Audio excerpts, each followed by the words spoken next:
নমস্কার দর্শক বন্ধু, আমি আপনাদেরই জ্যোতিষ বন্ধু জ্যোতিশ্রী এস কুমার। আমাদের বাড়ির মেয়েদের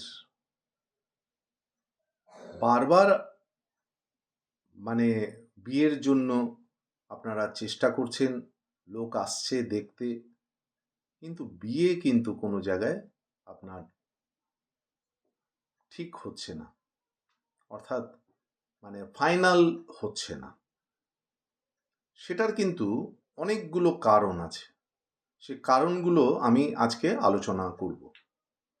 প্রথম কারণ সেটা হচ্ছে আপনাদের বাস্তুদোষ নেই। তো আপনাদের যদি বাস্তুদোষ থাকে তাহলে কিন্তু আপনার বাড়িতে যে মানুষটি আপনার মেয়েকে দেখার জন্য ঢুকছে, সে ঢুকেই কিন্তু একটা অস্বস্তি ফিল করবে,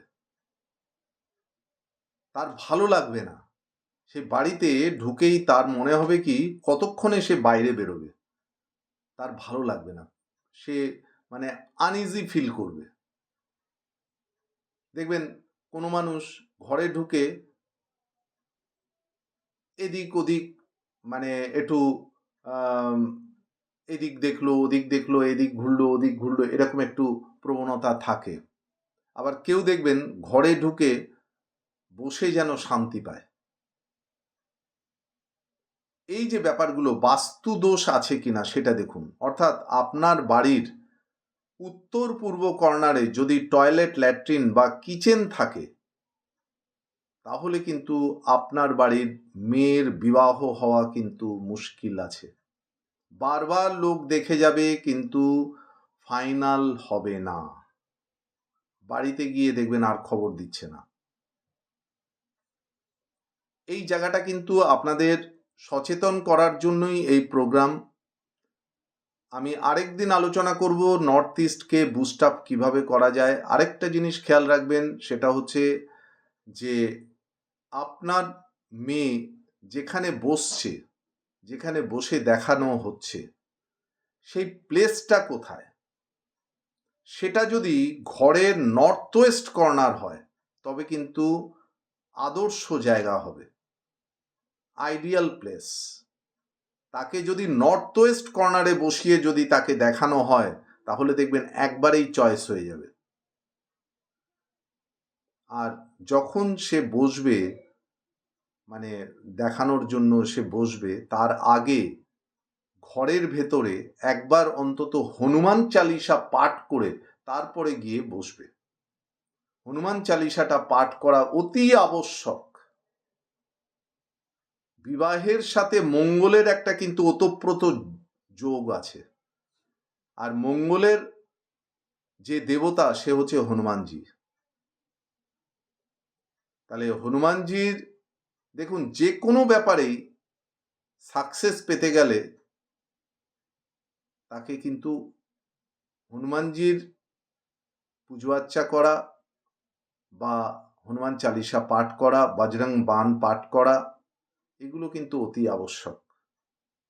মনোবল বেড়ে যায়। এই যে হনুমান চালিসা পাঠ করার পর দেখবেন আপনার মেয়ের মনোবলটা প্রচণ্ডভাবে বেড়ে যাবে। সে যে কোনো ব্যাপারে ফেস করতে তার কোনো সমস্যা হবে না। তাহলে কতকগুলো জিনিস কিন্তু বলে দিলাম, এই জিনিসগুলো কিন্তু মাথায় রাখতে হবে। আর যখন দেখানোর জন্য সে আসবে, সেই যে বস্ত্রটা, যে ড্রেসটা সে পরবে, সেই ড্রেসের মধ্যে যাতে কোনোভাবেই কালো ব্যাপার না থাকে, ব্ল্যাক যাতে না থাকে। রেড থাকতে পারে, ইয়েলো থাকতে পারে। রেড ইয়েলো এই ব্যাপারে কিন্তু ভীষণভাবে সাপোর্ট দেয়, বিবাহের চয়েসের ব্যাপার। রেড এবং ইয়েলো এই ব্যাপারগুলো মাথায় রাখতে হবে। আর যারা আপনাকে মেয়েকে দেখতে আসবে, তাদের চেয়ারটা যাতে এমনভাবে থাকবে, বা সোফা বা যাই থাকুক না কেন, আপনার মেয়ে যেখানে বসবে তাদের ডান হাতে, অর্থাৎ ডান দিকে মেয়ে বসবে। যিনি বসবেন দেখতে বা দেখার জন্য যারা এসছেন তাদের ডান দিকে আপনার মেয়ে বসবে। তাহলে দেখবেন আপনার এই ব্যর্থতা আর থাকবে না। এই যে বারবার দেখে চলে যাচ্ছে, এটা দেখুন আজকালকার দিনে সব কিছুই কিন্তু একটা ব্যয় সাপেক্ষ। এই যে 1 প্লেট মিষ্টি, এটাও কিন্তু 100 টাকার নিচে আজকাল হয় না। তা এরকম 4 জন যদি আসে, আর যদি মানে ধরুন সপ্তাহে বা মাসে যদি এরকম কয়েকজন আসে, তাতে যেমন মানে খরচার ব্যাপার প্লাস হচ্ছে তার মনের মধ্যেও কিন্তু একটা নেগেটিভ থিঙ্কিং তৈরি হবে যে আমার তো কোনো জায়গায় হচ্ছে না। সেই জন্য এই ব্যাপারগুলোকে মাথায় রাখতে হবে। আমি এক বললাম বাস্তুটাকে দেখুন, 2 নম্বর হচ্ছে আপনার কোন জায়গায় বসছে, বসার জায়গাটাও বলে দিলাম নর্থ ওয়েস্ট কর্নারটা হচ্ছে এটার আদর্শ জায়গা। আর যখন বসবে তার আগে হনুমান চালিসা পাঠ করবে। যদি হনুমান চালিসাটা সঙ্গে রাখা যায় তাও কিন্তু শুভ, ছোট হনুমান চালিসাও পাওয়া যায়। আর যারা আসবে তাদের ডান দিকে বসতে হবে। এই জিনিসগুলো যদি একটু ফলো করা যায়, আর যেদিন দেখতে আসবে সেই দিন স্নানের সময় একটু হলুদ আর কেশর স্নানের জলে দিয়ে সেই জল দিয়ে স্নান করবে।